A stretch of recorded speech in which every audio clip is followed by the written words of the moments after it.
In this exercise tutorial, I'm going to be showing you how to do a seated version of a dumbbell row on a bench.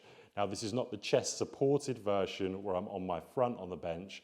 I'll do a separate exercise tutorial for that. So don't be lazy when you're picking up the weights. Don't come into an arch position like this and just pick up the weights and put them on your knees to start off. What I want you to do instead is stand up, pick up the weights with a nice straight back, pop them on your knees, and place your feet together.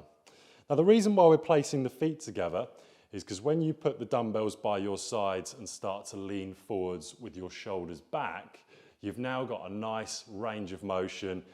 If I'm too wide, these dumbbells are just going to go into my thighs. So feet together, shoulders back, chest up. I'm leaning forwards, trying to keep a nice straight back.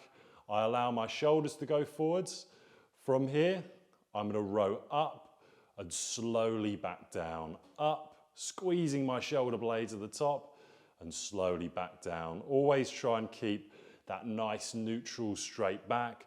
Don't come into this position where you're arching the back.